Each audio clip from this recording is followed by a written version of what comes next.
and we should be able to bring solution to some of these matters. Without much more, right, Honorable Speaker, I want to commend my lady from Ahanta West for this issue that has been brought to the floor of the House. And I think that we all as members of Parliament should speak and make sure that sanitation situation improve in this country. Thank you very much. Thank you. Now I promise question team. So let me hear you. I'm very grateful, Mr. Speaker, for the opportunity. First, I would want to humbly commend my sister for making the statement. Respectfully, Mr. Speaker, I would want to add to the recommendations made, especially reiterating the point on education. I have always believed that if we are able to educate ourselves, especially if sanitation education is carried out in the schools, we would be able to have that idea imbued in the minds of the children. Respectfully, Mr. Speaker, you could see that in our culture, in our tradition, what happens is that children believe that anything that is not good should be thrown into the gutter. We don't segregate it, that wastewater should go into the gutter and solid ones should go somewhere. We put all, it is not good, put it in the gutter. So if we educate ourselves, indoctrinate ourselves, because health is everything, and sanitation is the basis for improving the health of the people. I had the opportunity, Mr. Speaker, to meet with the heads of the various departments in my constituency, question team, yesterday, to prepare ourselves for the upcoming rains. And respectfully, Mr. Speaker, it will baffle you that whatever came out from the engineers was about choked gutters. Choked gutters, which needed to be desilted. Huge sums of money would have to be used in desilting those gutters. Mr. Speaker, also, I am of the humble view that there should also be that symbiotic relationship between the chiefs, assemblies, assemblymen, and the youth leaders of the various communities to tell themselves that we are going to live in a community that is free of filth. I am happy that my sister dovetailed the fact about people walking around. Any person who loiters litters, those who loiter litter. So we should be able to curb that, especially providing the opportunity for our youth who live in slums, providing jobs for them, even using them to solve the same sanitation problem while we pay them. Trying as much as possible to make them see that if we put ourselves in that situation of helping solve the problem of sanitation, we should live, or we would live a healthy life. Also, I will humbly suggest that government should be able, and I'm happy that we had the youth manifesto, the NDC had the youth manifesto where many things were outlined, and ensuring sanitation, using it to employ many youths also came up there. I will just implore the minister over there to ensure that whatever was written in that manifesto is carried out for the betterment of ourselves, to ensure that we live in a healthy environment, and also use it to provide jobs, job avenues for the youth. Thank you, Mr. Speaker, for the opportunity. Thank you very much. Honorable members, let's try to be brief so that we could get other members to also contribute. Yes, offense enough.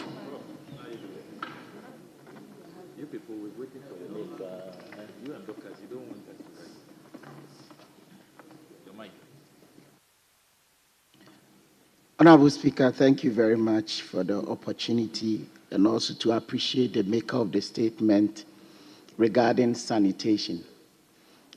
Honorable Speaker, if you come to my constituency of Finson North, it has grown to the extent that the major towns in Finson North, Afrancho, Akumadan, and Nkinkeso, had majority of their refuse dumping place located at the center of the main towns. Honorable Speaker, when it rains, it's an eyesore. And I think it's a high time that we can create more jobs by relocating this refuse dump to a far place. Of course, in addition, we can turn this waste into energy generation. So as we are thanking the maker of the statement, we believe that the local government ministry, in collaboration with the Housing Works Ministry, can come out with a strategy and a plan so that we can make sure all these major refuse dumping places are not seen within the main towns, where when it rains, it tends to choke all the gutters and leads to other issues. Then, in addition, as we are talking about sanitation, one major issue that tends to cause more disease is health waste management. With health waste, one can look at both infectious waste and non-infectious waste. And many a times, how do we see our hospitals and our healthcare facilities managing this waste? If not properly properly managed, it tends to cause more diseases than we expect. So as we are looking at sanitation issue, we should not only consider what is happening within our communities, which we know is a major problem, but in addition, we should have a critical look at health waste management, which has led to a lot of diseases across the country. Thank you, Honorable Chair. Well, yes. Let me come to Salaga South. Thank you very much, Mr. Speaker.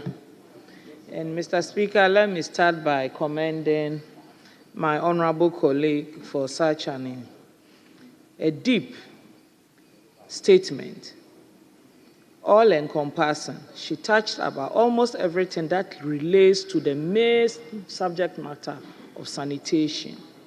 And I think that she deserves to be highly commended. Mr. Speaker, in the chamber this morning, we started with sanitation, the environment, and health, thanks to a statement by the Honorable Minority Leader, which necessitated the presence of the Honorable Health Minister to throw some light on the current outbreak of cholera and meningitis in the country.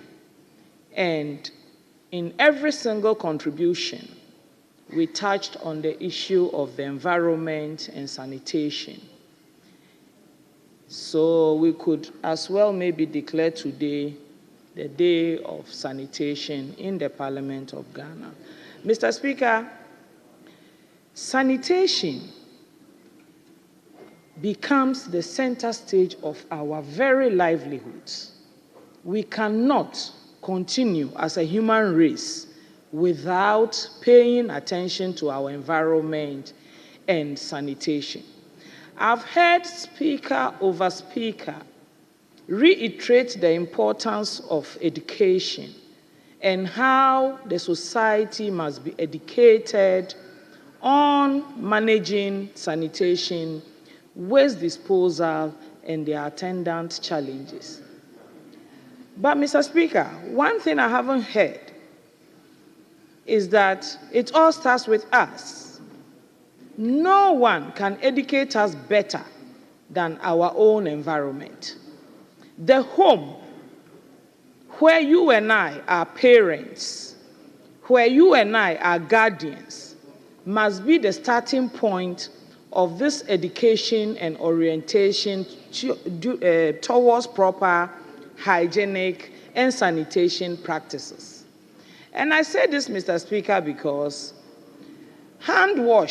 washing of the hand, is something that should just come to us naturally, depending on how we were taught to do it at home. No teacher can force us to wash our hands, because how long do we stay in the school?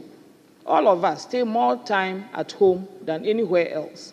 So if we start at home and we teach our children proper hygienic practices, as parents, as adults in the house, we undertake proper waste disposal, that becomes the experience of the children. And that is how the children will live their lives by. Mr. Speaker, I insist that it starts with us. In this parliament, Mr. Speaker, our washrooms are areas that we should be paying attention to before we can go and tell anyone else how to manage hygiene and sanitation in their various places. Our washrooms the sinks are either broken, or sometimes when it's beyond 4 p.m. and you go there, the water is not flowing. I have had occasion to buy water from the canteen to go and wash my hands. Sometimes there is no soap. This is where it starts. And this is where we then have the authority to tell the health minister, to tell the Minister of Environment, the Minister for Water and Sanitation, that this is how you grow a society in an effort to keep everybody well, first of all, and secondly, to reduce the health bill. So, Mr. Speaker, I want to charge all of us in this room that we make it a priority to ensure that we practice good hygiene from here, pass it on to our children and dependents, and the multiplying effect is the larger society out there. Mr. Speaker, the rains are coming. And in my constituency of Salagasa, already, there is no water. Now, without running water, without potable water, how do you insist that people must wash their hands? Open drains, open gutters have become the place where refuse and waste is dumped, especially when it starts to rain. As soon as it starts to rain, everybody brings the waste from their homes and dumps them into the gutter. So no matter the number of times you deseal the gutter will always be choked. And Mr. Speaker, once again, it starts from us. Thank you very much for the opportunity. Thank you very much. Yes. It's now the turn of Akwatia. Thank you, Mr. Speaker. Mr. Speaker, the issue of addressing sanitation in this country is one that requires a comprehensive approach that involves the government, NGOs, the communities themselves, and companies.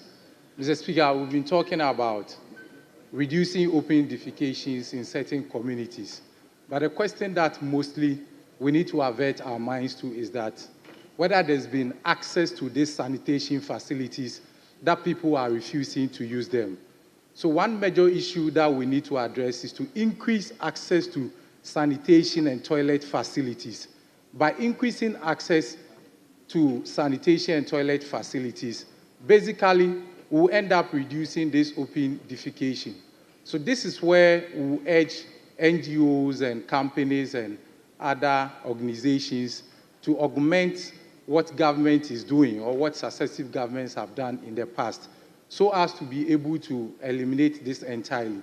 Mr. Speaker, solid waste disposal or management has also been a problem to us in this country. Throughout my campaign in our Akwatia constituency, there are certain communities that their basic request to me throughout the campaign was for me to provide the containers for disposal of waste. So the problem is the people actually want to do the right thing, but even where to put their waste is a problem to them. So even when the containers are not available for them to dispose their waste, what do we expect them to do? So various entities and assemblies and organizations that are responsible for providing these container bins for disposal must also be up to the task and make sure that these containers are available in the communities to assist. Then, Mr. Speaker, increasingly we are losing our communal sense as well. We are becoming too individualistic in this country. So most of the time, people are concerned with basically what happens and what they can actually afford. When you come to where I live, we have challenges as well, but because maybe I can afford and pay today's Abubuya and other people that randomly comes out to pick my bin, I, as well as most of the people in my community, are not much concerned about what is happening to the others. This is where I urge all of us to be very communal-minded so that increasingly we will speak to ourselves, urge ourselves to help in such communal labors and organizing such communal labors to eliminate such waste issues that confront us in our communities. Thank you, Mr. Speaker. Thank you very much. Yes. Is that your maiden statement? Yeah, let me hear you. I want to encourage those people. Yes, let me hear you. Thank you, Mr. Speaker. This is my maiden statement that I'm going to comment on. And I am very, very happy to you, Mr. Speaker. And I won't forget this day because this is going to be my first time I'm clearing my throat in Parliament. I want to commend the maker of the statement. She talked about sanitation, and we all know sanitation is very, very important because it is about everyday's life. What I can say is that sanitation, when we are talking about sanitation, the role or the major role we play is about the disposal of urine and feces. This morning has been about cholera. We can give different definitions to cholera.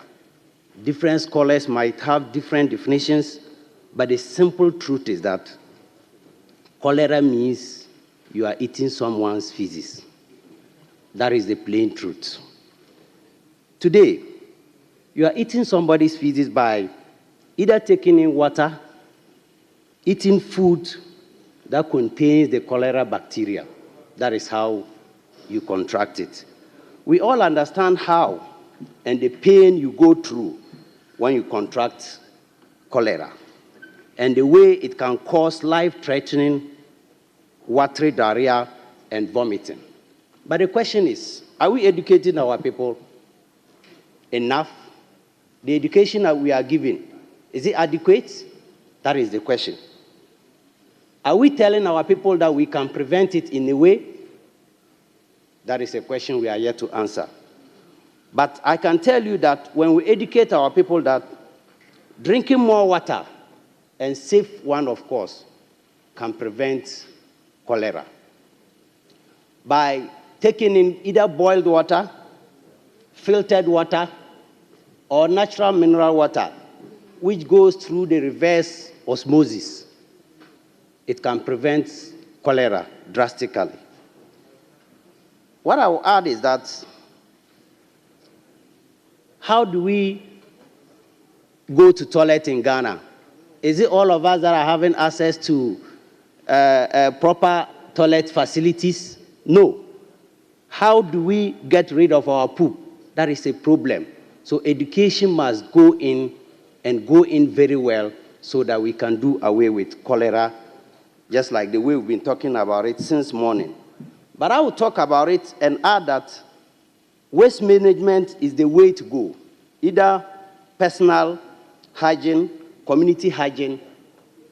And what I want to say, I don't know how many might feel, but the two parties are all guilty of it, is that we don't try to decentralize our waste management system.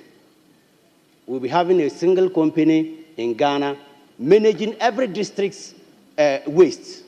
That is a problem. So to me, I will advise and plead with the House so that we look into it and try to decentralize it so that even if we have companies in the districts that will be managing the district waste, it will be better than centralizing it for one company to manage it in Ghana. Mr. Speaker, I once again want to say thank you very much for giving me this opportunity to clear my throat, and I will always be grateful for it. Thank you very much. Thank you very much. Honorable members, we will take another statement. We have 2 more statements to take. Don't worry, you've spoken this morning.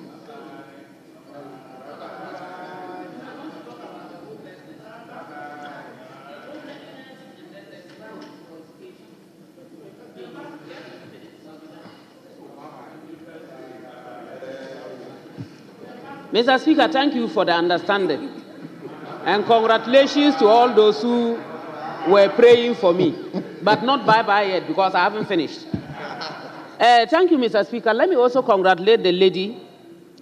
The issue of sanitation has long been discussed, and is year in, year out. We continuously talk about it. We have had talks on having cleaner cities and cleaner towns.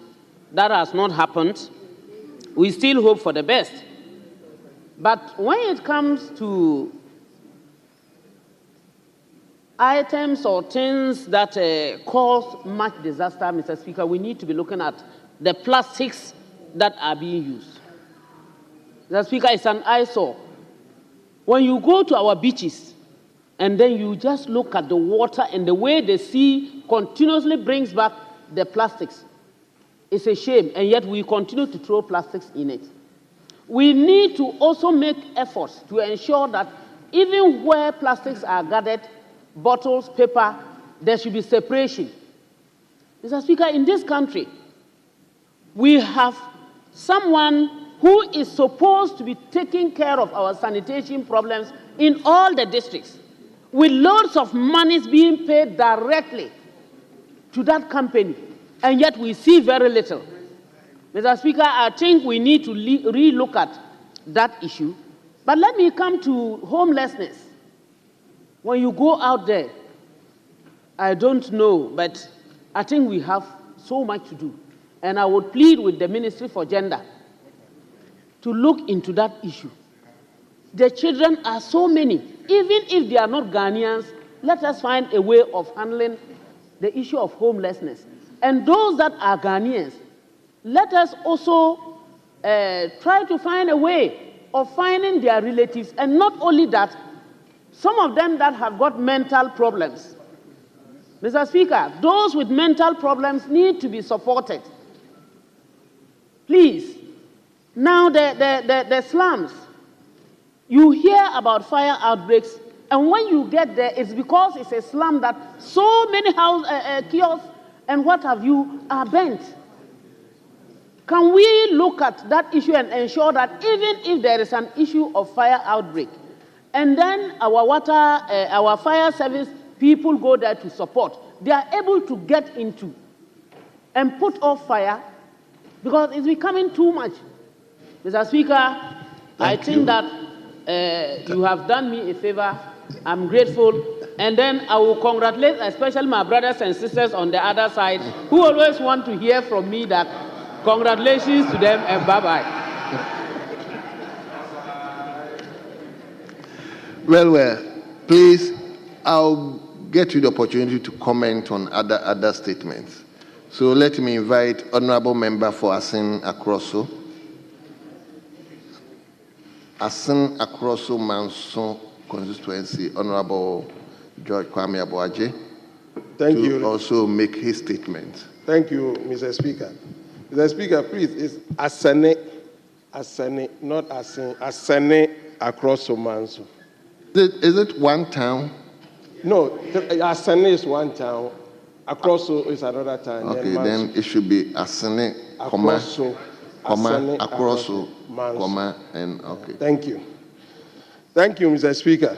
Mr. Speaker, I rise to make a statement on electric cooking and promoting clean cooking solutions in Ghana.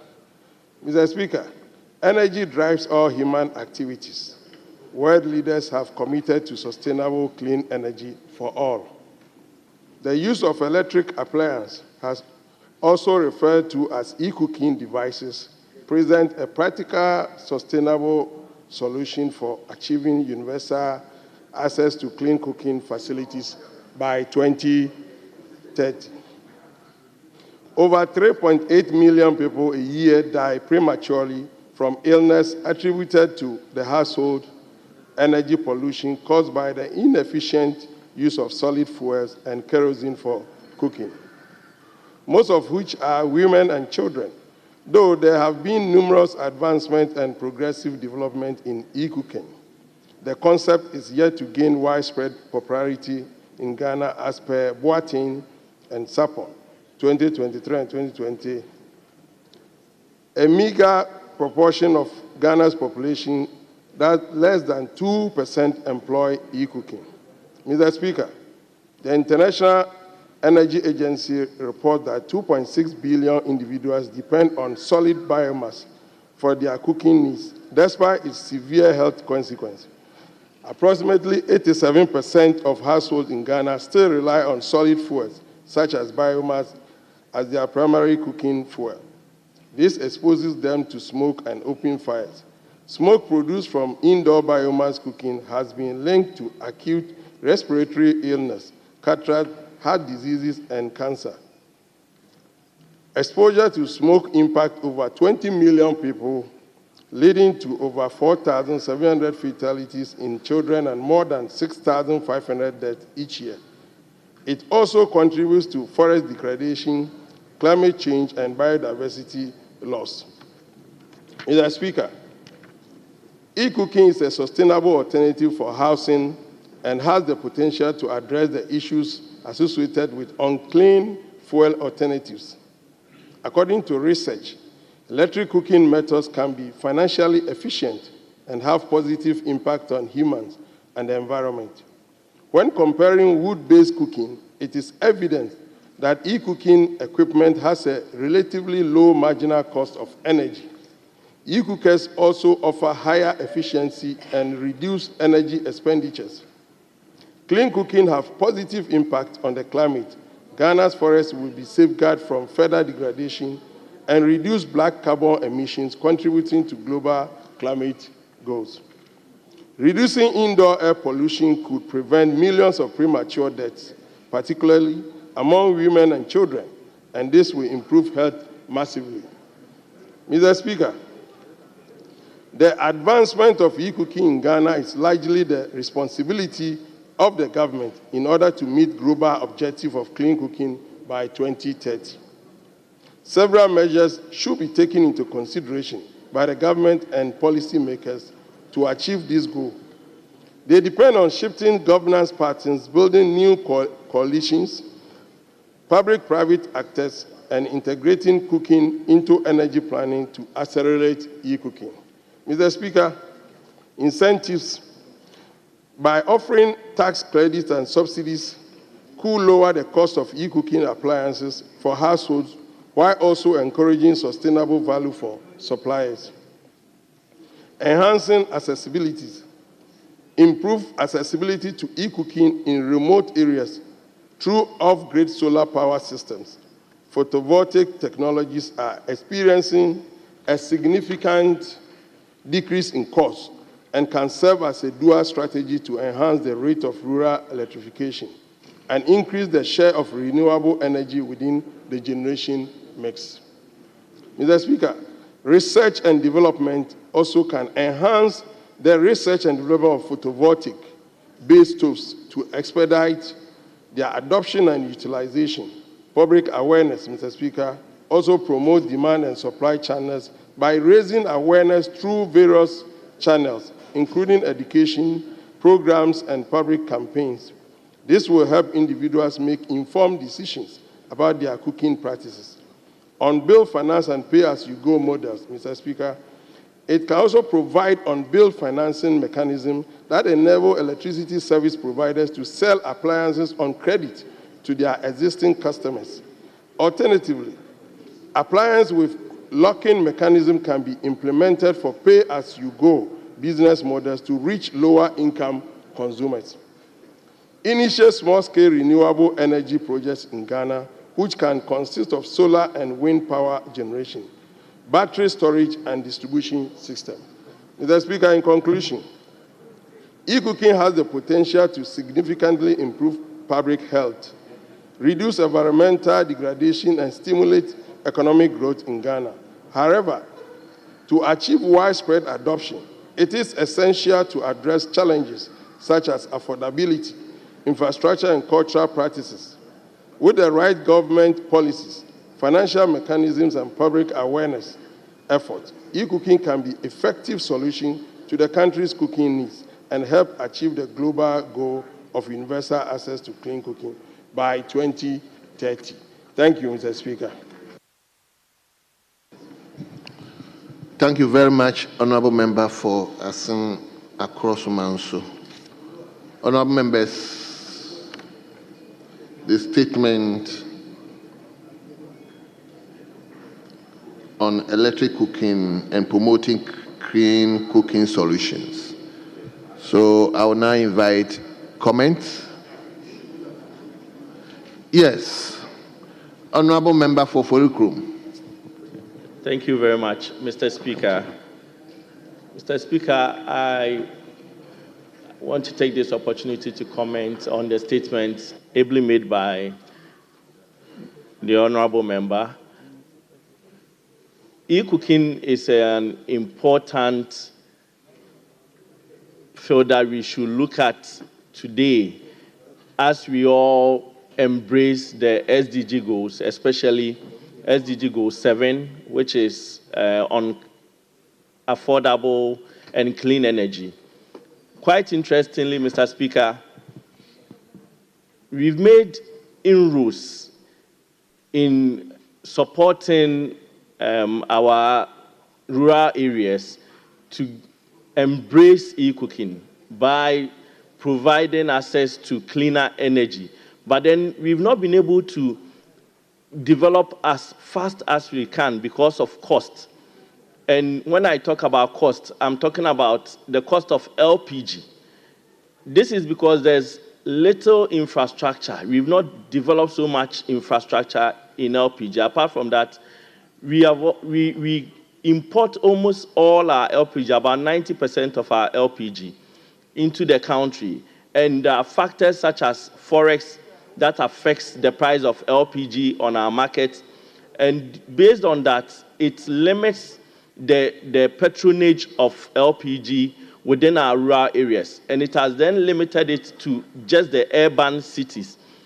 As urbanization continues, what happens is people who have higher incomes tend to e-cooking and clean energies. But then those in the rural areas still are limited to using biomass, like wood and other things to cook. It's alarming that still in Ghana, we have 80% of our population using biomass.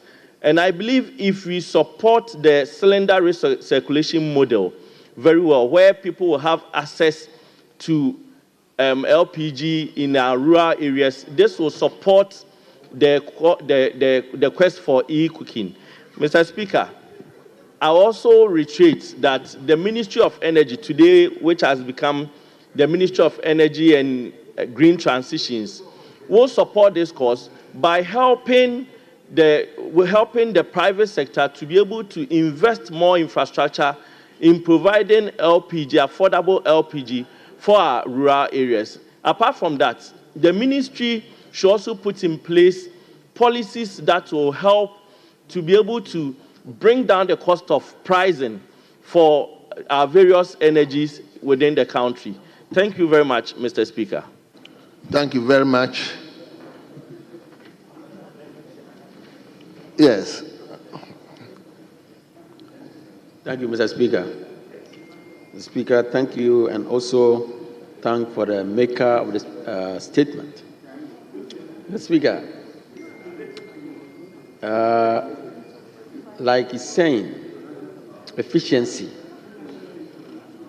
of the cooking or the climate change about what the statement, the maker was saying. Mr. Speaker, we all know that it's not all that easy to come by this energy that you are talking about. Mr. Speaker, if you go to most of our rural areas, we always fall on our charcoal, which also causes the climate change. But, Mr. Speaker, it's not also common to get this gas and then cylinders to use it. So, before we can make it efficient, we should also try and get this gas and cylinders close to our people. It's also expensive to get this gas. Sometimes there's shortage in the system. And due to that, it's not easy to get it. So definitely our people or our rural areas folks will definitely fall on this charcoal and then be using it. That will be the only way. So before this can solve, then you should make them available so that people can get them, and then also make it less cost for them to get it. That will be the best way to help them. And also there should be a laws that we can make it to avoid this kind of charcoal burning whilst we are getting the gas and then the cylinders to them, so that they can use it and be free. If not, they will definitely go by this charcoal without this e-cooking. So, Mr. Speaker, with these few words, we thank the maker of the speaker.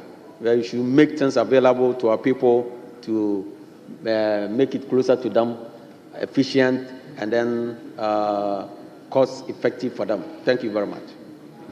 Thank you very much. Yes, I'm come to you, my brother. Thank you very much, Right Honorable Speaker. Imano Kwekubwam, Pro-East. Yes, I want to thank the maker of this statement, but I'm quick to add that. Excuse me, Pro-East? Yeah. That is EIG? Yes, please. So you okay? That's where Dr. Kwabra Donko used to be. Yes, please. Very well. Let me hear you. All right. Okay. Thank you. I'm quick to add that, yes, in as much as we advocate for the use of electric cooking amenities, we are also mindful of the already, let me say, endangered power issues we have. But what I would have loved to add quickly is we should look at other means of cooking that are friendly to our environment. So the Ministry of Energy and the Green Transition will be much interested in this issue, and I believe very well he's taking cue in some of these things. Fortunately for us as a country, we are positioned in a way that we can easily transition if only we take keen interest in what is going on around us in the world. When you look at the green transition, it's basically about taking advantage of our carbon policies and how we can reduce carbon in the environment. And these are most issues where the international market is looking up to us. And I believe in the speakers, in the majority leaders' message on how to get pensions and others for parliamentarians, he made a very resounding point on how we can use carbon credit to do something of that nature. Carbon credit doesn't come only in one bucket. In fact, it comes as a result of all other areas, including cooking, because we know that even in our villages, most people use charcoal. They use firewood. So if we have people who are able to come up with inventions or are able to come up with things that will help us reduce the intake of charcoal or reduce the use of charcoal in cooking, then these are all things that we can actually embrace so that we can transition gradually to the electronic cooking. But for now, we should look at these opportunities available to us. I believe a lot of people have invested their technology and a lot more into, for instance, if somebody is cooking with about a bag of charcoal for a week or a month, and somebody is able to invent a cooking, let me say, a coal pot that is able to help you use the same charcoal of one bag to cook for like 6 months. It means that gradually we are transitioning. Instead of having to burn a lot of trees to get one bag of charcoal to be used in 1 month, this time round, we are not depending on that. We are rather using it for 6 months. So this is what we call energy transition.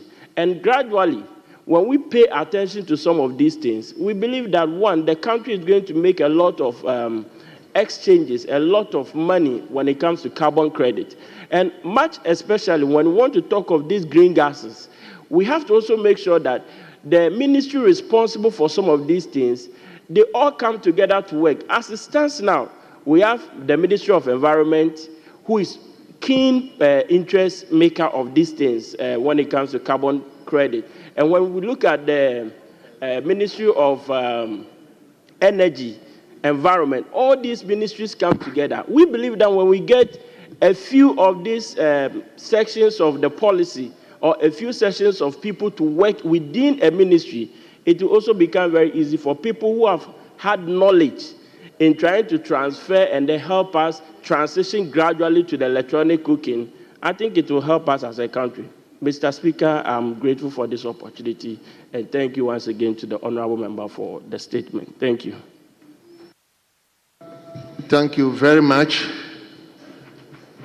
Do we bring statement to a close? You want to contribute leadership? Yes. Mr. Speaker, respectfully, it's not about contribution. It's about my statement that has been admitted. The one on food bridges. The one on food bridges. I don't and have, it's actually been loaded on the machine. I don't have it here. Mr. Speaker, I can share my copy with you. Oh, okay. Okay, so. Very well, Mr. Speaker. Well. So let's hear you. Thank you very much, Mr. Speaker. Mr. Speaker, this is a statement by me on the impact of pedestrian foot bridges, impact on road safety and failure of road users in effectively utilizing pedestrian foot bridges in Ghana. Mr. Speaker, with your permission, I rise to address a critical issue that continues to affect road safety in our beloved nation, Ghana, particularly in our urban areas. Mr. Speaker, this issue concerns the provision of pedestrian footbridges, their impact on road safety, and the unfortunate failure of some members of the public to use or to make use of these vital infrastructure elements. Mr. Speaker, pedestrian footbridges were introduced in Ghana as part of the government's efforts to ensure the safety of pedestrians, particularly in high traffic areas. These footbridges serve as safe passageways over busy roads, protecting pedestrians from the dangers of crossing busy highways where vehicles travel at high speeds. Mr. Speaker, despite the significant investments made in the construction of these footbridges, we continue to witness a disturbing trend where pedestrians often, for reasons of convenience or impatience, fail to utilize these footbridges. Mr. Speaker, this failure to use the footbridges not only jeopardizes the safety of individuals, but also results in the loss of lives and also serious injuries. It is an undeniable fact that Ghana, like many other nations, continues to grapple with alarming statistics regarding pedestrians' accidents, and this is directly linked to the failure of some citizens to utilize the footbridges provided for their safety. Mr. Speaker, the implications for road safety are dire. Accidents involving pedestrians who attempt to cross the roads at non-designated points often result in fatalities. Mr. Speaker, it is particularly worrying that many of these incidents could have been avoided if pedestrians simply adhered to the safer option of using the footbridges. While the government has made significant strides in providing pedestrian footbridges, such as the ones located in major cities like Accra, Kumasi, and Takrady, the issue of non-compliance continues to undermine the intended safety benefits of these structures. And we are very much aware of the notorious ones, especially in Kaneshi and Medina. Mr. Speaker, public education campaigns are crucial to changing this behavior, but it is also important that we look into enforcing the use of these footbridges through more effective means. And Mr. Speaker, I recommend the following means. Mr. Speaker, I propose that we adopt a multi-pronged approach together with the Ministry of Roads and Highways, the Road Safety Authority, and the Motor Traffic and Transport Directorate of the Ghana Police Service to tackle the issue as follows. First of all, we need to consider seriously public awareness campaigns. We need to step up public education efforts through mass media, community outreach, and educational programs in schools. Pedestrians must be made aware of the dangers of jaywalking and the importance of using footbridges for their own safety. Mr. Speaker, the second is to enforce road safety regulations. It is critical that we implement stronger enforcement of traffic laws, particularly those related to pedestrian safety.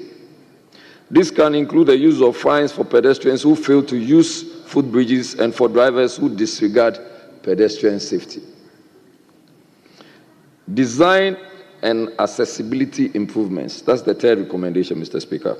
We must also ensure that the footbridges are designed and constructed in ways that they are accessible to all, including the elderly persons and persons with disabilities and children. Adequate lighting and signage should be placed around these structures to encourage their use, especially during the night. And we also are very much aware that most of these footbridges have become markets or extensions of markets. Mr. Speaker, we also need the collaboration with traffic authorities, and that's my final recommendation, that we must work closely with the Ghana Police Service and the National Road Safety Authority to monitor pedestrian behavior and ensure compliance. Traffic wardens / officers under the Youth Employment Agency, the YEA, and community police assistants should be stationed in high-risk areas to guide and educate pedestrians, particularly during peak hours. Mr. Speaker, we must remember that road safety is a shared responsibility.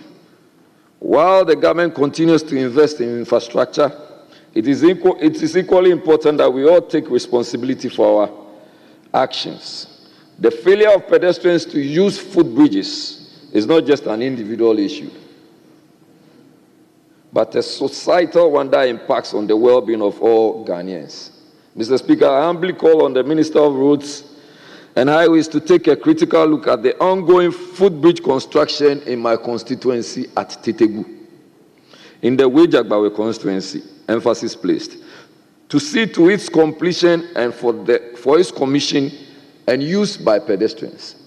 And Mr. Speaker, emphasis is also again on use by pedestrians, because we have oftentimes seen pedestrians running across highways without even looking at their left and right before doing so. Mr. Speaker, we pray that we work together as government, road safety authorities, citizens, to ensure that these footbridges, which were designed or are designed for our safety, serve their intended purpose. It is only through collective effort that we can reduce the number of avoidable pedestrian accidents and fatalities on our roads. Let's save lives, let's save everyone. Let us have a safety road and a safety environment. Mr. Speaker, I thank you for allowing me to make this statement. Thank you very much. Thank you very much.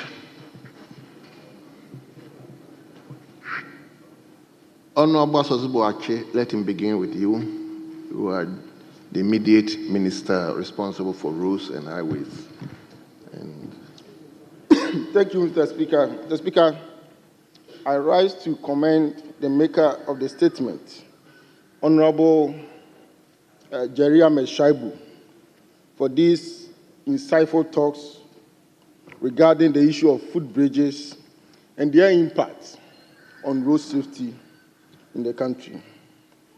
Mr. Speaker, as a former Minister for Roads and Highways, and also as a planner, I am acutely aware of the challenges that we face regarding the use of footbridges and pedestrian safety in our country. In fact, pedestrian fatalities is one of the main causes, issues associated with road accidents and road death in our country. In fact, studies indicate that 40% or over 40% of road accidents are associated with pedestrians. In fact, it is for this reason why the successive government, especially the last administration at the Ministry of Roads and Highways, emphasized that construction of footbridges become integral parts of the major highways, especially the trunk roads linking major cities in high-volume areas. So, Mr. Speaker, if you recall, currently, if you look at Accra-Tema motorway rehabilitation, reconstruction, there are a lot of footbridges as part of the design. If you look at Kaswa, Winneba Road, there are a lot of footbridges. If you look at Adenta Dodowa, Anua Kwanta, Ahema Kokobin, and many of these trunk roads that are being constructed, Mr. Speaker. But, Mr. Speaker, just like the maker of the statement mentioned, the effectiveness of these footbridges, these structures, are hugely undermined because pedestrians decide not to use these footbridges. And studies have indicated that many pedestrians do not find these footbridges convenient, and as a result, they decide not to use. Also, some of the footbridges are, the length of the footbridges are too much for them, especially the steepness, and therefore they find a way of avoiding it. Many of these footbridges do not also have lights and security measures. In fact, there are reports of criminal activities along these footbridges. Therefore, pedestrians don't find it attractive to patronize and use them. But, Mr. Speaker, the maker of the statement went ahead to put across very important measures to address these challenges. Amongst them, of course, is the public education by the National Road Safety Authority, which is very important, and also making sure that the police enforce all laws associated with road safety and the use of these footbridges. There's one that I want to mention, but I want to dwell on that, is the issue of design, which I'll call design optimization. It is important that we make these footbridges user-friendly, create shorter access points, and also provide, make provision for people with disabilities. When you make it friendly, then it will be attractive for people to use. Mr. Speaker, I also want to re-echo the point made by the maker of the statement regarding the footbridge at Tetegu. I worked on it when I was a minister, and I know it's very important. But the new administration is to work hard to expedite the process of completion, and indeed make sure that you complete all these footbridges that have been started, that were started by the previous administration, so that we can ensure enhanced pedestrian safety. Mr. Speaker, in conclusion, I'd like to say that while infrastructure development is essential, its success largely depends on public cooperation and adherence to safety measures. Let us all help in protecting the lives of citizens by making sure that we have enhanced safety measures on our roads. With these few remarks, Mr. Speaker, I want to once again thank the maker of the statement. Thank you very much.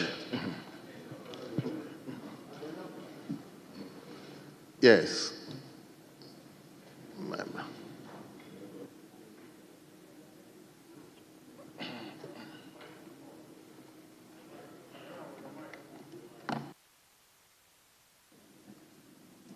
Thank you very much, Mr. Speaker, for giving me this opportunity.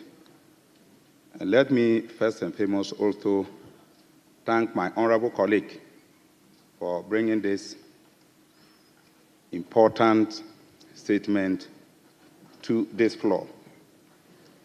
Mr. Speaker, you will realize that before successive governments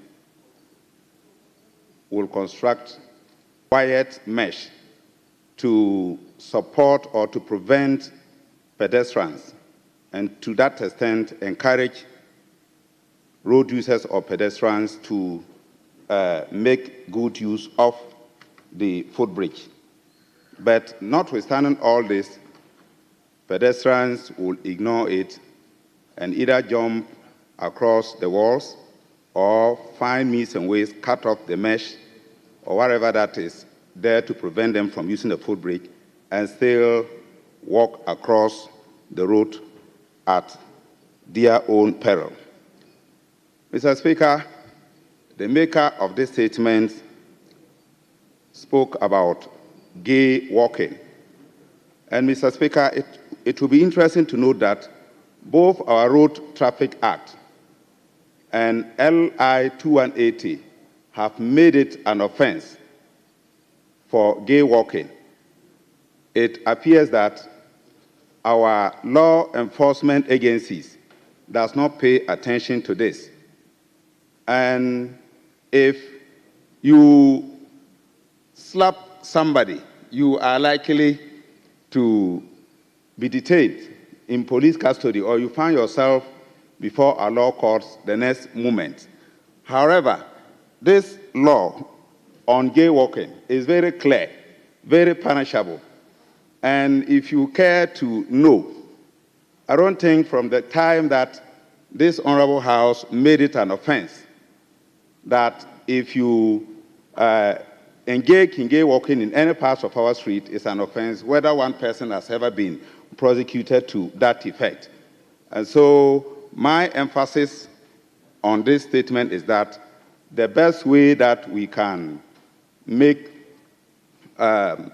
achieve so much as far as the prevention of deaths on our roads is concerned is to educate the public and make sure that our security agencies begin to enforce this aspect of our law, that is gay walking, by making sure that people are taken to court, and where possible, maybe this House can review the punishment on gay walking and make it a bit minimal, so that at least the more they are able to continuously take them to the law courts and ensure that they are fined, it will go a long way to encourage people to use the footbridges and then reduce the level of carnage as far as pedestrians are concerned on our street. Mr. Speaker, I thank you very much for giving me the opportunity to add my voice as far as this subject matter is concerned. Thank you very much.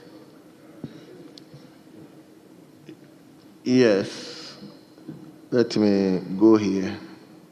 Honorable Member for Suhuma.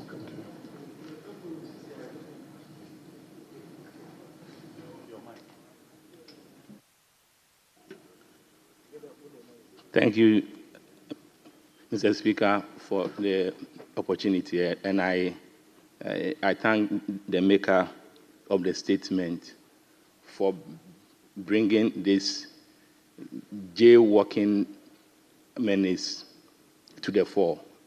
Mr. Speaker, in fact, I used the Adenta Legon Road every day. And it is so sickening that I remember when these food bridges were not there, citizens from Shiashi, Medina, Adenta organized countless demonstrations that they needed the food bridges. So it forced government to construct these food bridges. Now these food bridges have been constructed, and pedestrians still go back to their old ways. I think that apart from employing education and the security agencies in curbing this attitude, our engineers should also look at a way to redesign the food bridges so that certain structures that will prevent pedestrians from jaywalking can be incorporated in the bridges, so this jaywalking can be prevented. I thank you for the opportunity, Mr. Speaker. Have you spoken before? Okay, let me give you the opportunity. Thank you very much, Mr. Speaker. And let me take this opportunity to thank the maker of the statement. The issue of footbridge, when it comes to my constituency, is a major problem. The road construction between Ofanko to Nsawam has a lot of footbridges that are supposed to be constructed. But since December, it looks as if the contractor has abandoned the construction works on that road. There are children who live on one side of the road and happen to attend school on the other side of the road. It's become very difficult. Early in the morning, you see kids trying to scale the concrete walls that have been built to divide the road to try and get to school. You are the MP for Amasaman? Yes, please. Oh, okay. Yeah. Okay. So, Mr. Speaker, this is a plea to the sector minister to try and get in touch with the road contractor who is in charge of the construction of Fanko in Sawam Road to try and speed up the work. When it rains, the condition on that road is so bad. And when there's no rain, the issue of dust is a problem. So we plead with the sector minister to try and see this matter as an urgent matter so the contractor can get back on the road and get this thing taken care of. Thank you very much, Mr. Speaker, for the opportunity. Very well. So you use the statement to call on the minister to... Yes, Honorable Member for Tafo. Thank you very much, Mr. Speaker. Let me congratulate my brother, the Honorable Ahmed, for this wonderful statement on this floor. First and foremost, Mr. Speaker, let me indicate that there is a legal underpinning as far as the footbridges are concerned and how they are supposed to be used, whether they are also punitive measures and what have you to it. If you check the Road Traffic Regulations 2012, that is the LI 2180, it makes it mandatory for pedestrians to use footbridges that have been provided at designated sections of highways to prevent road crashes. So, Speaker, it is interesting to note that when you check the same LI 15410, it also indicates that failure to be able to use these footbridges amounts to an offense, and you are supposed to be punished for that. Until recently, I used to use the La Paz main road very well. The Speaker, if you see the disregard that pedestrians give to some of these rules as far as the footbridges are concerned, it's an eyesore. My brother, the Honorable Jerry Ahmed, mentioned about 4 things that we can do to make sure that we can deal with this challenge. One thing that I want to add is that this challenge will have to be dealt with by the various municipal and district assemblies. They are supposed to be capacitated. They are supposed to take optimum interest in dealing with some of these issues, especially because when there are accidents, normally the people who have their properties and their other things being destroyed are people living in their own communities, people living in their own districts and municipalities. And so if the district assemblies and the municipals do not take keen interest as to how some of these public awareness will have to be done, for them to know that failure to obey these rules, these laws under the Road Safety Authority can lead to an offense that may be punishable whether by imprisonment or, if you like, a fine. In the absence of that, I do not see how we are going to deal with this issue. And so I am adding to the points that were made by the Honorable Jerry Ahmed that the municipal assemblies, the district assemblies should take keen interest in dealing with this menace. Mr. Speaker, one key thing that I may also want to mention is respect to design and accessibility improvement. It is also very key because how these footbridges, or if you like, highways have been designed and constructed in ways that are accessible to all, especially to people who are disabled, is also very key. Because if you check the one that is at La Paz, clearly it is not friendly to disabled.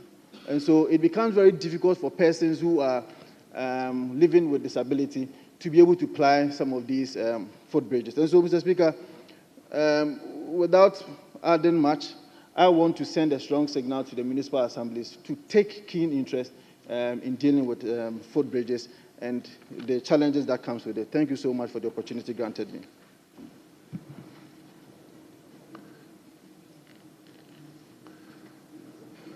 Obviously, let me give it to the lady. Yes, Professor Yensu. Thank you, Mr. Speaker, and thank you for allowing me to make... Oh, you are leaving? Thank you, Mr. Speaker, and thank you for allowing me to make a comment on this statement on footbridges. First, I'd like to commend the maker of the statement in bringing up this very important topic. Mr. Speaker, when you look at footbridges in Ghana, I think that jaywalking, we need to do public education on jaywalking. But the real issue is, I believe, is the design of the footbridges. Oftentimes, the footbridges are not in the right place. They are not in the area where there's heavy traffic. And secondly, they are too complicated. When you look at the Medina Adenta footbridge, it's almost... Hold on. Are you speaking from your own experience or from the public, the way public are speaking? I'm speaking Mind from... you, these are done by experts. Mr. Speaker, I believe I'm calling on expert to re-look at design. And I'm also calling an expert to re-look at construction. And that is why I'm making that specific statement. So if we re-look at design, I believe that will make the footbridges less complicated. So that one, the handicapped people will be able to access these footbridges. Two, that these footbridges will actually be in places where there's serious heavy traffic so that people will not be forced to jaywalk. Mr. Speaker, I truly believe that there should be public education on jaywalking, but I also believe that sometimes design can also push maybe attitudes or attitudinal changes so that we can use the design to change attitudes. And that is what I'm talking about, Mr. Speaker. So, Mr. Speaker, I would like to commend the maker of the statement again, and I would also like to call on the Minister for Roads to also look at, in Isikado Ketan constituency, to look at the Kojokrom Bridge. It's been a bridge that has been in existence since the colonial days. It is on a major highway. There is no footpath to that bridge, and so there's a lot of accidents on the road. So I'd like to take this unique opportunity to call on the Minister of Roads and Highways to really look at the Kojokrom Bridge and see if we can give them a footpath to prevent the major accidents and morbidity and mortality that is happening on that road. Thank you again, Mr. Speaker, for allowing me to have this, make this statement. Thank you. Thank you very much. Let me come to you, Surveyor. Thank you, Mr. Speaker, and thank you for the opportunity. Let me also thank my colleague Ahmed Shai for a statement ably made. First of all, let me say that the issue about the jaywalking, as an engineer, I would not agree that we have not designed at places that there are heavy traffic. A lot of things go into the design of these structures. People believe that everywhere there's a bus stop, there should be a footbridge. And it will be too difficult and too clumsy for us engineers to consider these issues. And people also believe that just by the bus stop, it should be there. Sometimes we give space for people to walk a little bit before they can use the footbridges. It's unfortunate that, like my colleague from Suhum said, there were a lot of demonstrations on this identical stretch of the road when the road was being constructed and there were no footbridges. But as soon as they were constructed, we still saw a lot of people crossing over and be hit by vehicles, resulting in fatalities. I'm sure that if we can just take a little bit of our time in considering our life and hazards that are associated with this jaywalking, I'm sure we'll be more considerate in the acts we take in crossing the road. It's unfortunate that after investing so much, the maker of the statement said, Mr. Speaker, we must, I think the second to last paragraph, Mr. Speaker, we must remember that road safety is a shared responsibility. While the government continues to invest in infrastructure, it's equally important that we all take responsibility for our actions. It's true that we invest so much in getting these things done, but after it's done, it becomes a home for the destitute and also for hawkers who rather will use the footbridges as marketplaces. Sometimes it discourages people from meandering their way through all these hawkers on the bridges, and it forces them to rather use the roads themselves. And so we should have to educate, like all of us are saying, the public to know that the footbridges, we have invested so much in it for their use and comfort. Another issue that plagues us is with these Okada riders. On the bridges in Sogakope, Sokwe, Tefles, and all other environs, we have a lot of issues with knockdowns on these bridges. Sometimes because people are hydrophobia or acrophobia, they fear to use the size of the bridge between the road itself and then the rails. And so sometimes this also results in vehicular knockdowns of pedestrians. And so, yes, design, maybe that bridge is so old that new designs will take cognizance of some of these things and then do them to help. The last issue I want to talk about, Mr. Speaker, is also about our motorcycles using the motorway. It is so bad that these days we have to be shuffling between motorbikes and tricycles on the motorway. Meanwhile, according to Section 98 of the Road Traffic Act of 2004, Act 683, it says that no person shall ride a motorcycle or tricycle on a motorway. And the regulations 23 of that same road traffic regulations of 2012, LI 2180, also says that. But it's unfortunate that these days you see tricycle loaded with garbage using the motorway. Meanwhile, that is a high-speed highway. And so let us educate these people to understand that motorcycles cannot use the motorway. Sometimes if you try to educate them, they will ask you sarcastically, are you not buying fuel? Are we also not buying fuel? It is not the issue about who buys fuel into his vehicle or his motorbike, but it's about whether you are allowed to use or not to use. So I'm sure with these things, when we continue to educate people, people will come to understand what they can do and what they cannot do. so that we can save a lot of lives. On this note, I want to appreciate my colleague Jerry again for the statement ably made. And I thank you, Mr. Speaker, for giving me the opportunity to have a bite on this statement. Thank you so much. Thank you very much. Yes. Honorable Member, is it Awowin? Swaman. Yes. Let's hear you.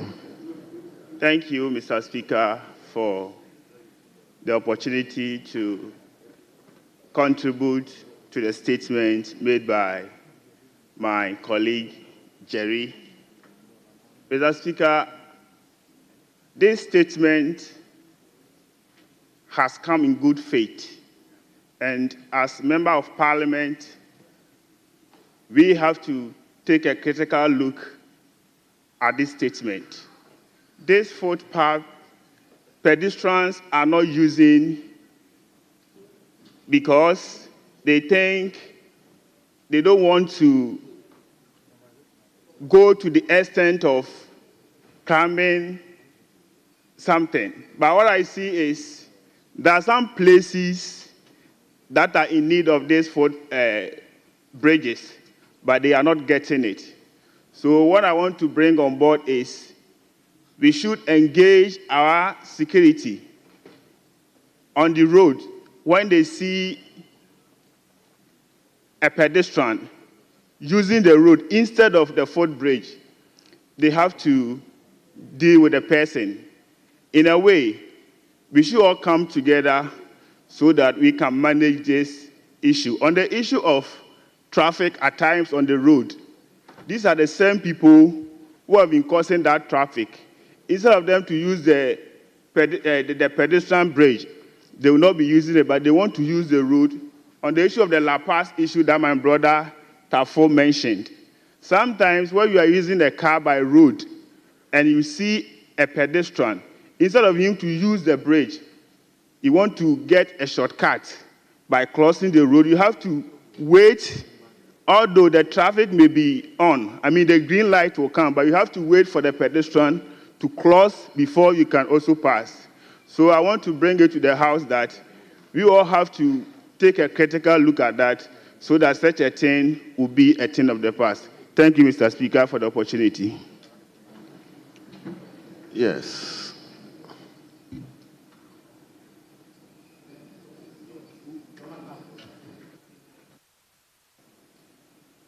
It's me. He said, or him?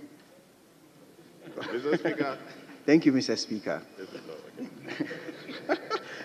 It's been a very long road trying to catch your eye. And it looks like Mr. Speaker is either looking on the left or on the right, never in the middle. But I'm grateful and for the opportunity to contribute to the statement made by... Is it the first time you're speaking? Yes, Mr. Speaker. Go ahead. Thank you very much, Mr. Speaker. I'm grateful for the opportunity, and then I want to associate myself with the statement made by my friend from Wejagbawe. Mr. Speaker, I want us to look at it this way. You say, do not cross the Mediterranean Sea. It's dangerous, but you will find people crossing it to find greener pastures. It's the same thing we must look at when we are talking about these footbridges. It's very easy for us to say, there's a footbridge. So why are you looking for a shortcut? The first thing we must ask ourselves, how many are the footbridges? How accessible are they? Human beings as we are, we will always find an easy way out. How are the bridges like? I am crossing over to Mr. Speaker. The bridge is standing far there. I'm looking at Mr. Speaker, and then there's a snake that's moving all around. And I'm asking myself, let's be honest with ourselves in this house. Sometimes you see the yellow light and you tell yourself, I can cross this yellow light quickly. Let me just cross before it's red. So that's the way we must see human beings. So as engineers too, when we are designing things, we must take the sociology, the psyche of the people into consideration. We must understand that these are human beings. There's no human being who would want to put his or her life at stake to cross a busy road. Mr. Speaker, having said all this, we need to look at the burden such a situation has on our health system. Between January and August of 2024, we had close to 14,000 road traffic accidents. If you look at the Kolebu Teaching Hospital, 50% of the mortalities that were seen in the emergency unit were from road traffic accidents. 60%, sorry. Out of that 60%, 50% of those were pedestrians. So we are looking, the burden, you can look at the cost that comes with keeping one patient in an ICU in a day. So all I'm saying is that, Mr. Speaker, let's look at the design of our footbridges. Let's educate the people. If we educate the people, we make the designs accessible, we make it better for the people, our people are going to use those footbridges. On this note, thank you for helping me clear my throat, and I'm hoping that more often you'll be looking towards this situation. Thank you very much, Mr. Speaker. Thank you very much. From which constituency? Mr. Speaker, I'm from the constituency of your good friend, Honorable Hadi Tufero, Nanton. Thank you. Nanton. Yes. Oh, very well. Very well. Good. Good. But you people, you just came in.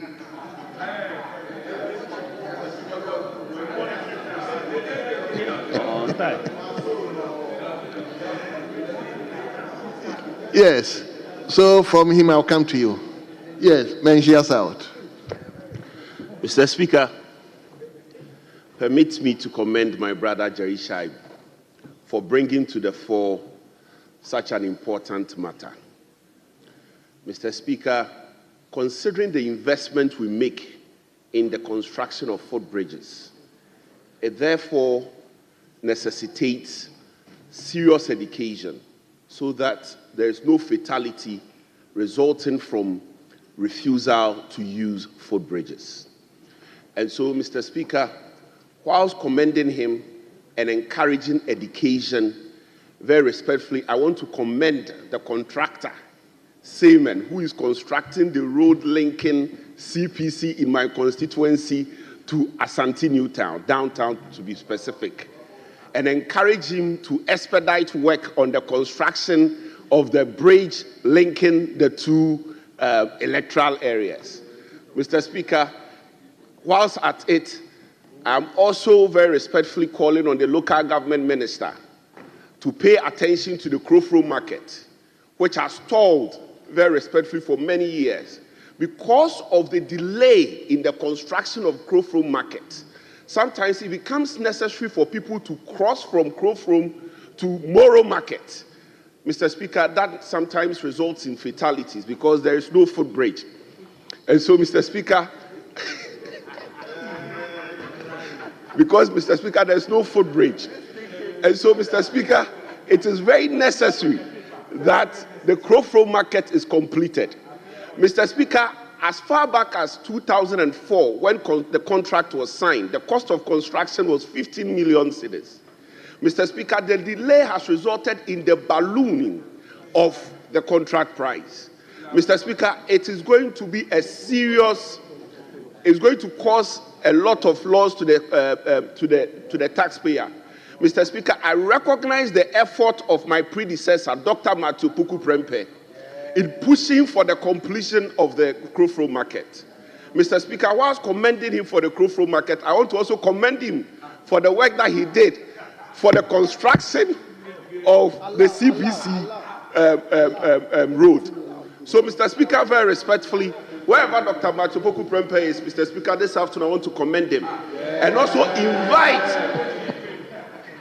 invite the local government minister, very respectfully, to complete the construction of the Krofro market.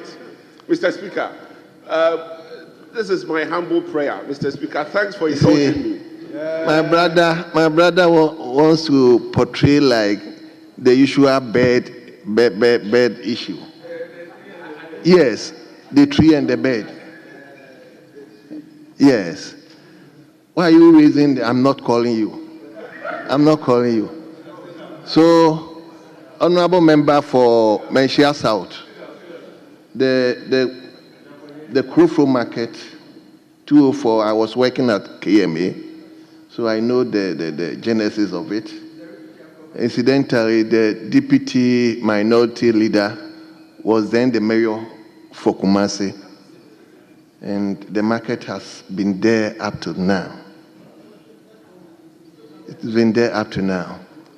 Anyway, that is another topic. So let him come to my brother. Thank you very much, Mr. Speaker.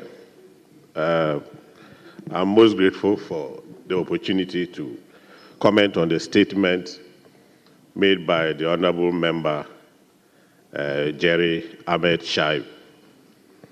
Mr. Speaker, there is no gainsaying the fact that many Ghanaian lives have been lost through accidents caused particularly at footbridges when pedestrians, instead of using such footbridges, attempt to cross the road under the footbridges.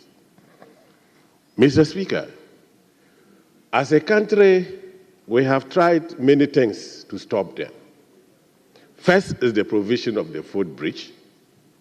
Second is the promulgation of laws, the road traffic regulations, making it a criminal offense for anybody where a footbridge is provided to attempt to cross, with a punishment of at least 1 to 7 days imprisonment or a fine.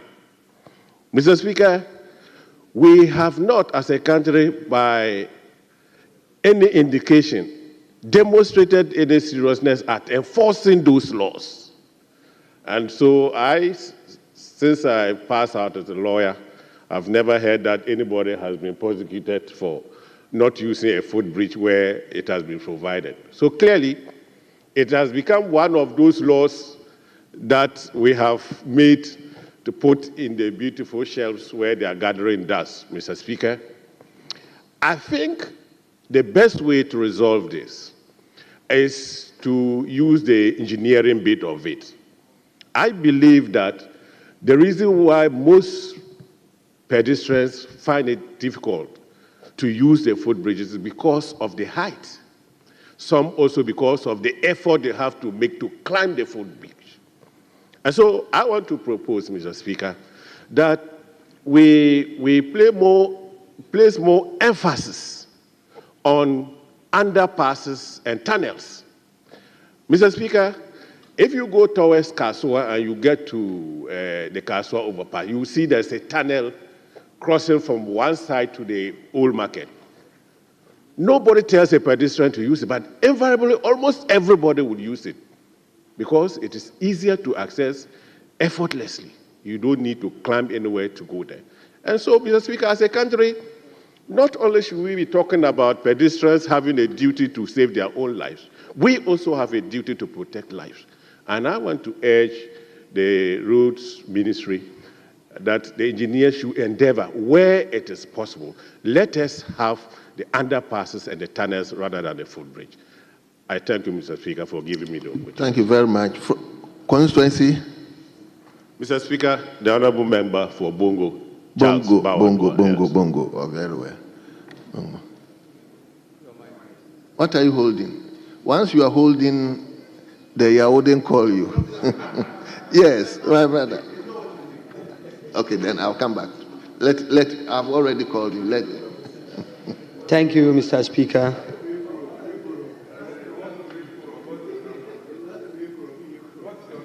Mr. Speaker, I want to first of all thank my brother Shaib Ahmed for such a wonderful statement and to also contribute to the statement he made.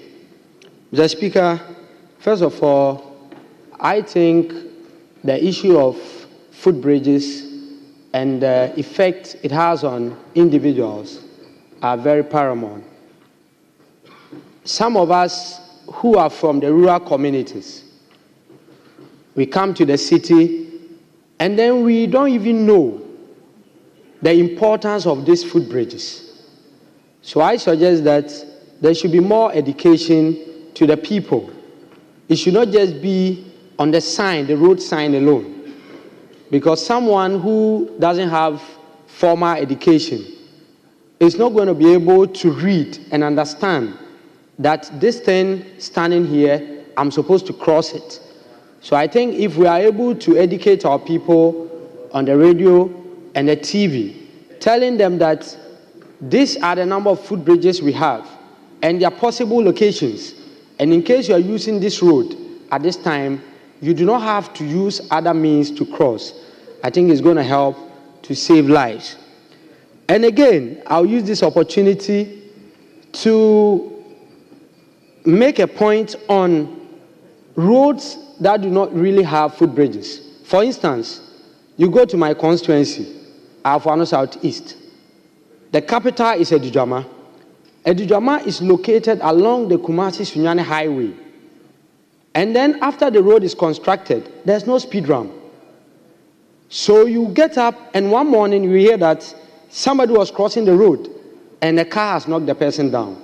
So whilst we talk about footbridges in the cities, I think that we should be concerned about the road ramps, the speed ramps along the highways. Because Edujama recently, when I went during the weekends, I realized that there was an accident involving a former DCE. He was knocked down because of the high speed that the drivers use on the road. My hometown, Abiswa, which happens to be along the main road as well, people keep complaining. So, Mr. Speaker, I'll plead with the House and with the Ministry of Roads to look at the speed ramps. You go and they'll tell you it's a highway, but lives are being lost every day. And I think that the lives of these individuals are more important than the speed at which these drivers are made to drive. So if we are going to consider the lives, then I think that we should look at the speed ramps so that the lives of these individuals can be saved. And I would like to use this opportunity again to thank my people, the good people of Afano Southeast, for electing me to represent them in Parliament. Thank you very much, Mr. Speaker. The people of Sabronum.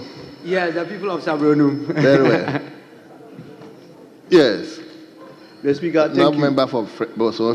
Speaker, thank you very much. Mr. Speaker, I humbly seek your guidance, and I come at the back of Order 52. Mr. Speaker, this morning, there was a consequential order that was sought from the First Deputy Speaker that had to do with when the leadership in the front line is empty. Is anybody at all allowed to sit by the Speaker? And there was a guidance that was given. Yes. And I want to ask that if it has to do with only the First Deputy Speaker, because I'm seeing what is dangerous is that the two Cape Coast are sitting there, and it's very dangerous when you see two Cape Coast people sitting there. So, Mr. Speaker, I want to ask if it's allowed so that the consequential order can transcend from speaker to speaker according to. I'm just seeking your guidance, please. Respectfully. Yes, Deputy Minority Leader. Before I even speak, you are up. So let's hear Thank you, Mr. Speaker.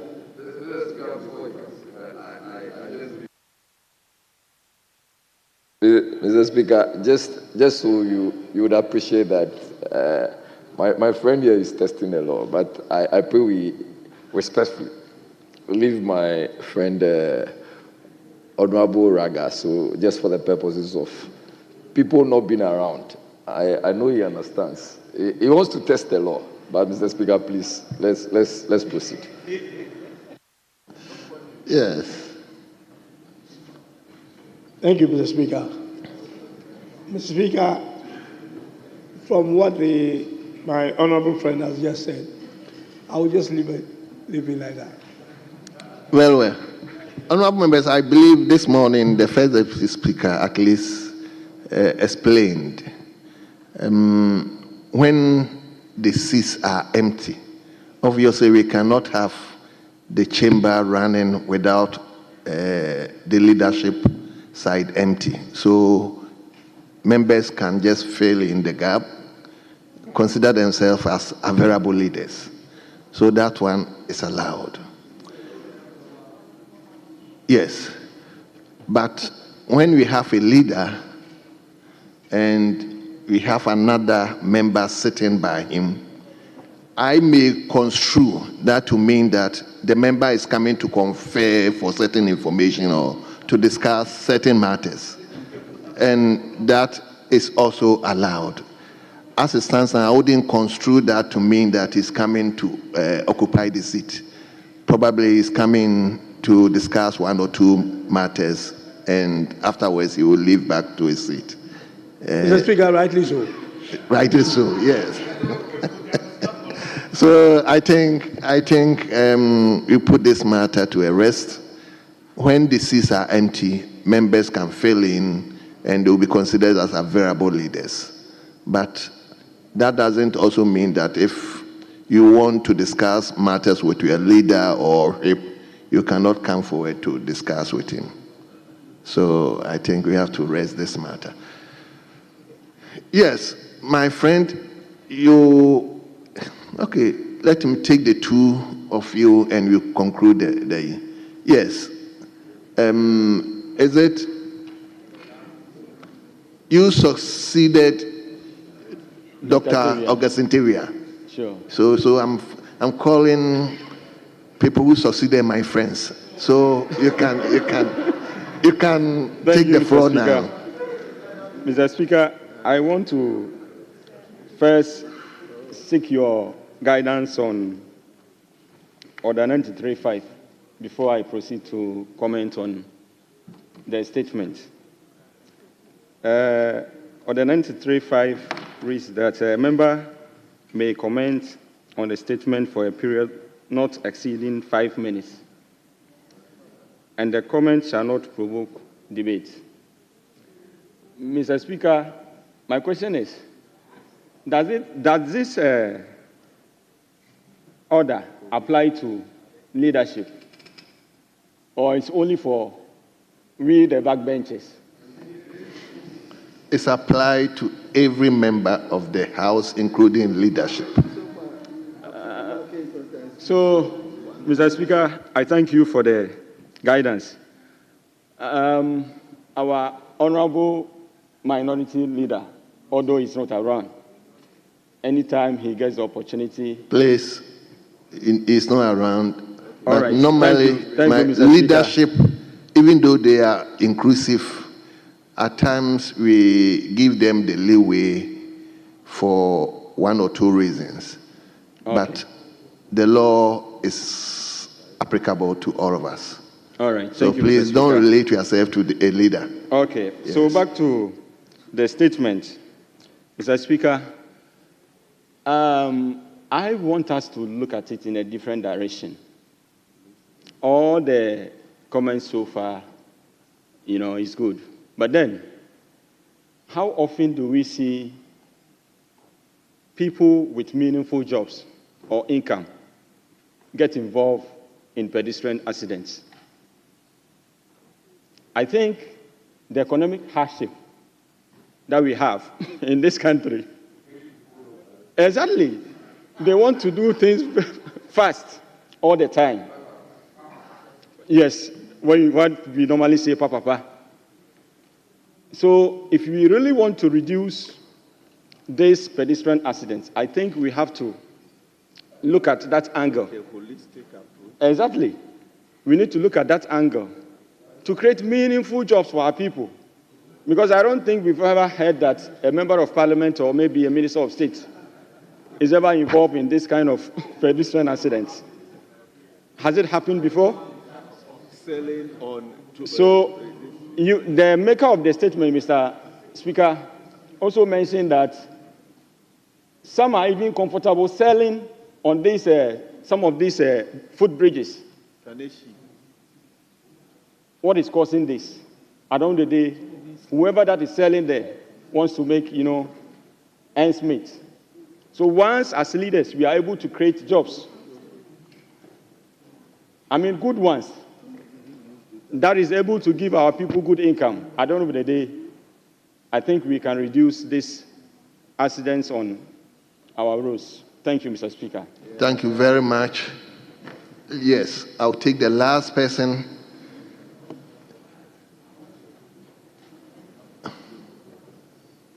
Yes.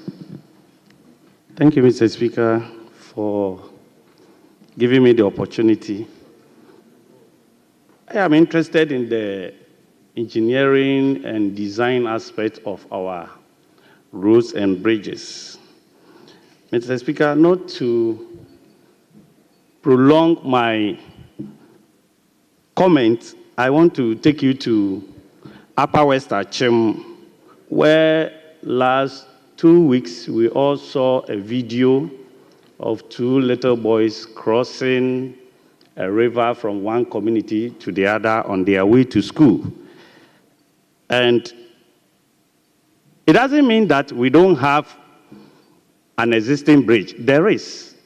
But the design is such that 2 major vehicles, or such as tipper trucks and other big earth-moving machines, cannot find it conveniently at the same time on that stretch of the road. And this is the reason why these little ones, in their own wisdom, thought it's wise and safer for them using the bush road by crossing the Ayensu River to school. And you see, this is a bridge that links 2 major or big cities such as Odan, Asamankesi, Akotia, Kedebodua, and others. Even though the government has taken keen interest in solving the problem, I think I've also started my own investigation, and it is revealing that the existing bridge will need expansion. The engineers are in the house. They will agree with me that a bridge that is 6 meters wide will not be okay for 2 major vehicles to use at the same time. And so I am just using the opportunity to appeal to the road minister, even though the 48th Engineering Regiment team, they were there to assess the situation. I am sure that if they will do something, it will still have to go through the supervision of the Ministry of Road and Highways. And so I would like to use the opportunity to appeal to the road minister that constructing a new pedestrian walk for the children to school will not be all that necessary, but I think if the existing bridge is given some facelift, it will solve the problem of children trying to cross the Ayensu River using the bush route.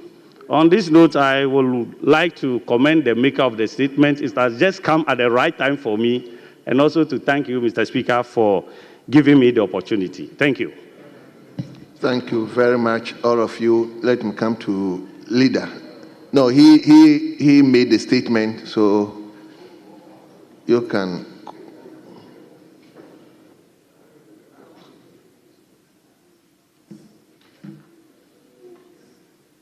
My brother, can you put off your mic? Yes. Thank you very much, Mr. Speaker.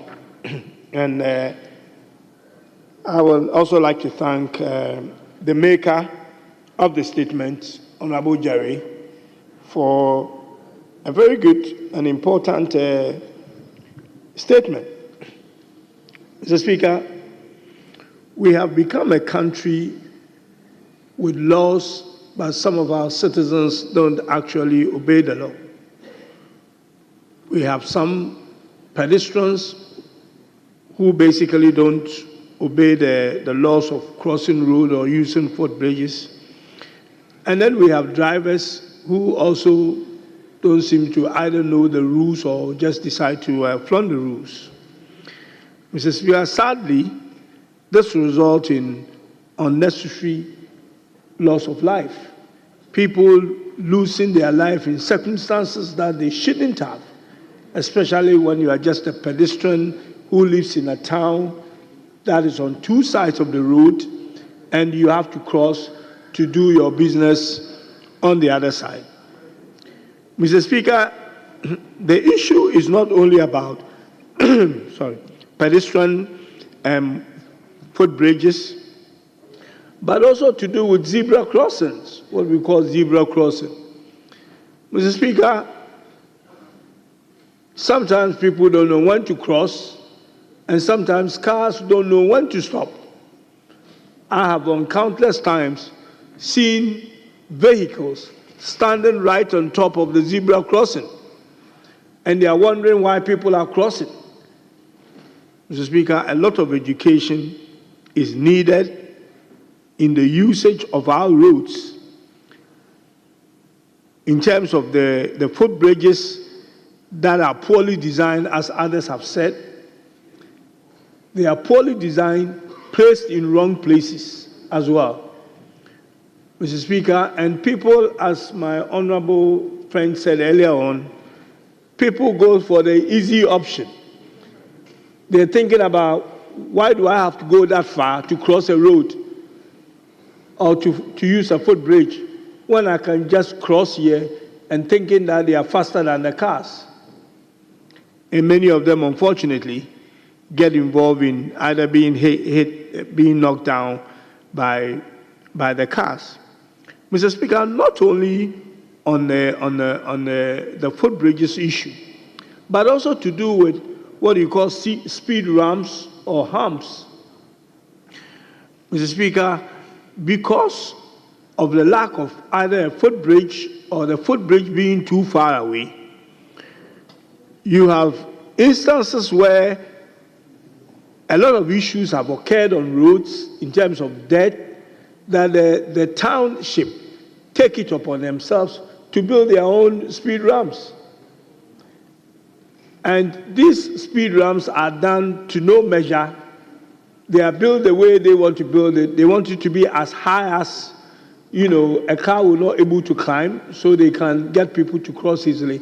And that itself causes a lot of accidents, especially in the night.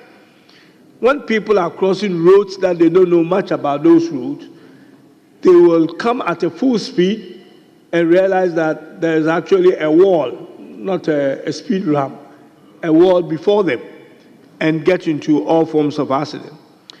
Mr. Speaker, we need to work on our design of these pedestrian footbridges and make sure that they are placed in where they should be.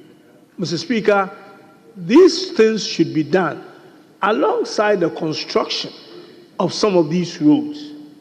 Mr. Speaker, having a road before somebody, afterthought, decide that many years later they should put a footbridge or put a speed ramps does not help anyone. After many accidents have occurred on that particular road, or for the citizens or the community to take upon themselves to try and build their own speed ramps, which itself endangers a lot of lives, is also something that we need to fight against. The issue, Mr. Speaker, is not about laws. We have a lot of laws in this country, enforcement of laws. You have citizens, some citizens, who do not obey the law, and then you have the government who is governing the citizens itself, not enforcing the law. So that creates a lawless kind of situation. And in a lawless situation, where things are not planned, accidents are things that you will get. And realize that we have unnecessary, preventable accidents on our roads that add to our road statistics. That is not good for us as a country.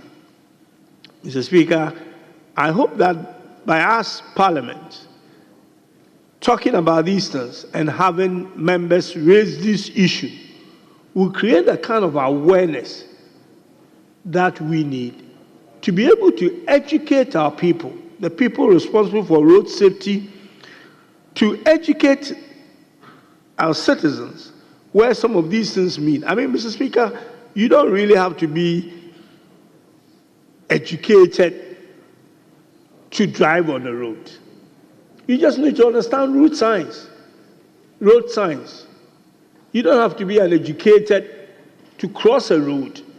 You really need to know where you have to cross the road from, Mr. Speaker, and that kind of awareness is what we need, because we have people driving vehicles on our roads that have not been to school before, but are able to navigate their way around town and get back home safely. There are others who are educated, either impatient or they are always rushing somewhere before everyone else gets there, who sometimes don't even make it.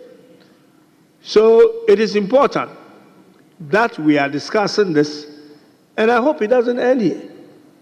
I hope that it doesn't become some of the things that we talk about, and then eventually we live another year and then have to talk about the same things over and over, and nothing absolutely gets done. Mr. Speaker, I think this is a very important statement from the maker, and I congratulate him for bringing this important statement up, and I hope that something follows after this. Mr. Speaker, with these few words, I want to thank you very much for this comments. Thank you. Thank you very much, honorable members. We will bring statement time to a close. And let me thank all of you, the makers and contributors, for your contribution. I think we've all done well. We've contributed devoid of politics. And that's what we are all expecting. So leadership, I think you bring the curtains down. Thank you, Mr. Speaker. I think I would like to move that we bring the curtains down. I think it's 4:30. It means spend more than 5 hours. Oh, well, then we are in your hands, Mr. Speaker. So obviously you'll be in my hands. So once again, let me thank you. And tomorrow we are coming at 10. Leadership? 10, okay. I learned Speaker insists we come at 10.